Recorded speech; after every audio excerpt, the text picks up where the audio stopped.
નમસ્કાર મિત્રો, વિડીયોમાં તમારું સ્વાગત છે। અમદાવાદની ખાણીપીણીમાં જે રીતે ભેળસેળ અને બિન આરોગ્યપ્રદ ખોરાક હોય છે તે જોતા અડધું અમદાવાદ બીમાર પડે છે। હવે અમદાવાદના ફેમસ દાસ ખમણની ચટણીમાં મચ્છર નીકળ્યાનો કિસ્સો બન્યો છે।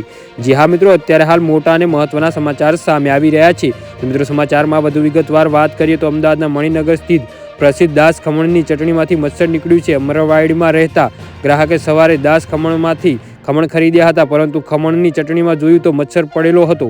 ચટણીમાં મચ્છર નીકળતા કોર્પોરેશનના ફરિયાદ કરાઈ છે।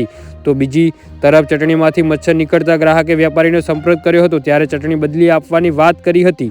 જી હા મિત્રો, અત્યારે હાલ મોટા સમાચાર સામે આવી રહ્યા છે। તો મિત્રો, સમાચારમાં વધુ વિગતવાર વાત કરીએ તો અમદાવાદમાં ચેતીને ખાવાની જરૂર છે। અમદાવાદમાં હવે અસંખ્ય જગ્યાએ બિન આરોગ્યપ્રદ વસ્તુઓ વેચાવામાં આવી રહી છે, જેના કારણે આરોગ્ય વિભાગ એક્ટિવ બન્યું છે। અમદાવાદની પ્રખ્યાત ગણાતી રેસ્ટોરન્ટ અને દુકાનોની ખાણીપીણીના નમૂના પણ ફેલ નીકળી રહ્યા છે, ત્યારે અમદાવાદની પ્રખ્યાત ઘી ગુડ રેસ્ટોરન્ટને સીલ મારવામાં આવ્યું છે। જી હા મિત્રો, તો આના વિશે તમારું શું કહેવું છે તો નીચે મારી કોમેન્ટ બોક્સમાં જરૂરથી જણાવજો અને અમારી યુટ્યુબ ચેનલને સબસ્ક્રાઇબ કરવાનું ના ભૂલતા। વિડીયો પૂરો જોવા બદલ તમારો ખૂબ ખૂબ આભાર।